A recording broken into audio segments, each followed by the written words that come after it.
Hello, everyone, and welcome to my presentation. We're going to jump right in today talking about a joyous hopefulness and a Christian virtue ethic.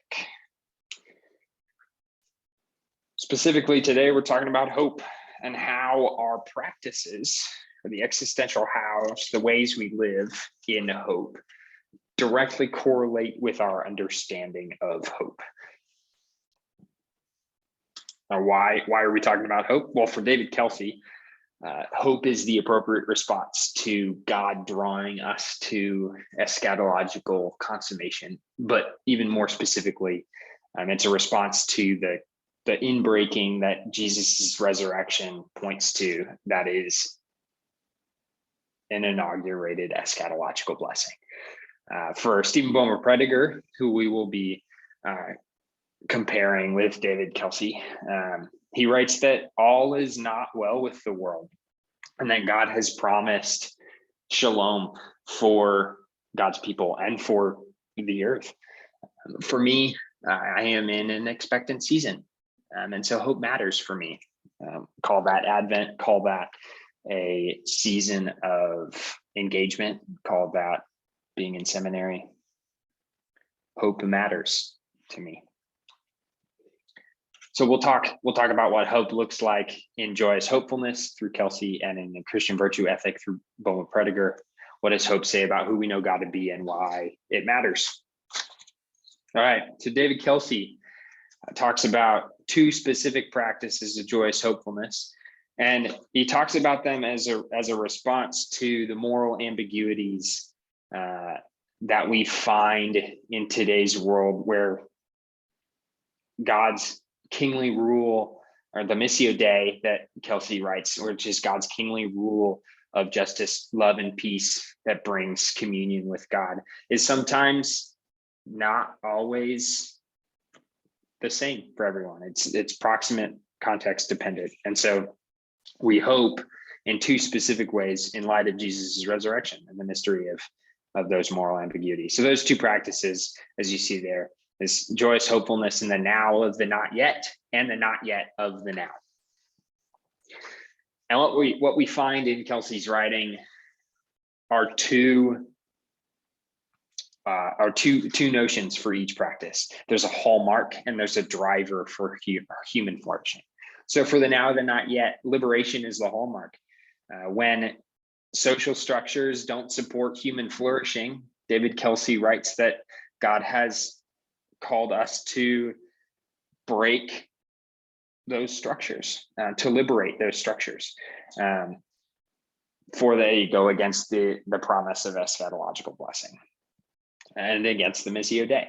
And they ground them in not just a social and political statement, but in a theological one through sanctification, where we are shaped and discipled through compassion and wholeheartedness to see the ways in which we love one another.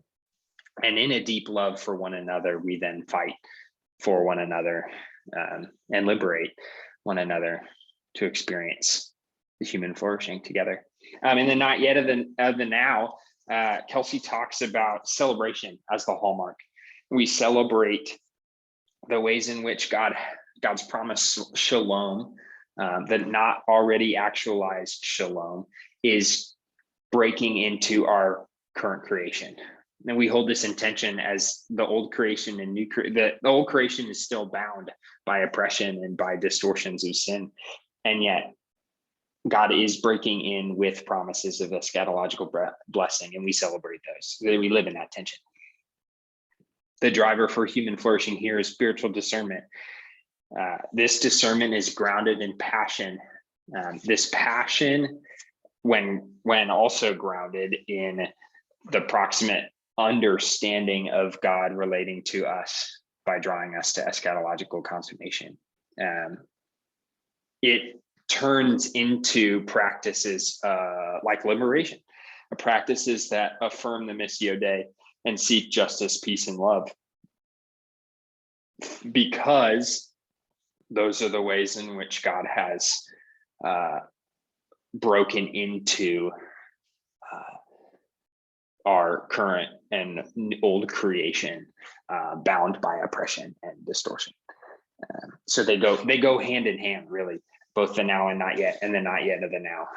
And these drivers help humans live in hope. Now, for Stephen Bowman Prediger, he offers two specific ways to live, and virtues that come out of those ways to live. So he talks about living with respect and care, and living with fortitude and expectation.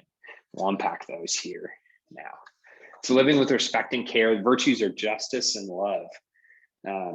He names justice flat out as fairness. In fact, one of the quotes from his book on page 80, he talks about justice has to do with fairness. The fairness has to do with equitably sharing the burdens and benefits of our common life without regard to the various identity markers that define us as humans. And this, as he goes on to point out, is a biblical marker and a pillar for God's vision and promise of shalom. It secures for us communal flourishing, peace for all relationships, and the restoration of us and creation itself. Bowman Prediger also talks about love, specifically love as compassion. He defines it as the suffering with and caring for in sympathy. He also, with compassion, talks about our innate love of place and love of life, which are topophilia and biophilia, which also has to do with the ecological bent that Bowman Prediger brings with his book. Bowman Prediger is unique from Kelsey in these practices, in that he also offers, well, he's similar in Kelsey, but he names it straight up in his chapters, these vices, whereas Kelsey names sins, Bowman Prediger names vices.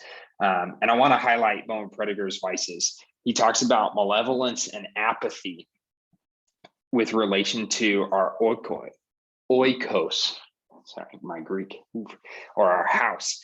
Our house can mean a bunch of different things, but malevolence of actively seeking to destroy, and apathy is not grieving, are two things that reject the practice of living with respect and care.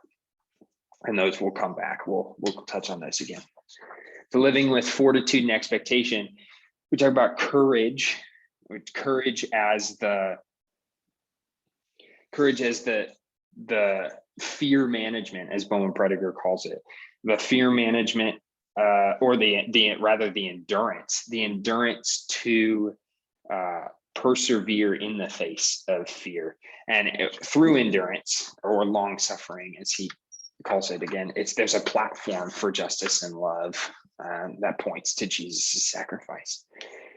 Bowman Prediger goes on to talk about hope as an imaginative hope, but a lived imagination. So it's a lived reality of understanding that the truth as best we know it, knowing that our vision isn't in full yet. And this is a biblical vision for hope, as well, as we see in the New Testament, that hope spurs confidence for what we don't already see, which Bowman Prediger talks about. And again, he talks about vices, specifically cowardice, recklessness, and despair. These things take away from our practice of hope. So what do we learn? Well, we learn that we learn a couple of things. We learn that our justice-seeking behavior is always grounded in the ways God relates to us, and namely in Jesus's long suffering. Justice requires courage. Courage is the platform for justice. If we are not courageous in our practices of hope, justice does not follow through.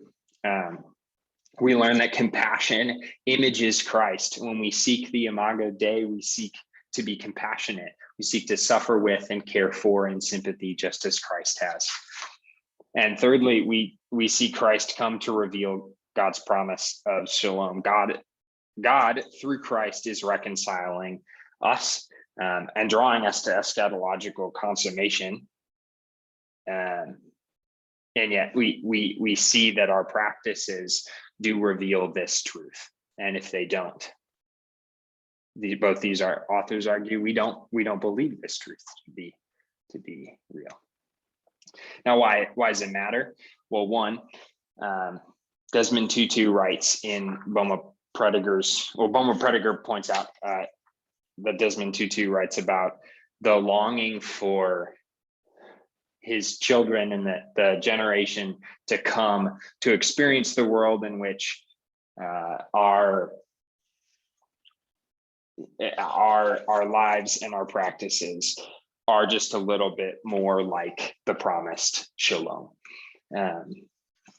For if we don't do that, the vices that Beaumont Prediger talks about, such as despair, malevolence, and apathy, seek in. We don't mourn the school shootings. We don't do anything about the injustice of our Black and Asian and Latino brothers and sisters. We actively seek to destroy the earth in which we live in if we don't practice hope appropriately. And the resurrection insists us to do so. The Lordship of Christ in the Missio Dei, God's kingly rule, has come in the form of Jesus. And it has given us a glimpse of what is to come, and has given us practical ways in which we are to appropriately respond to God drawing us to eschatological consummation.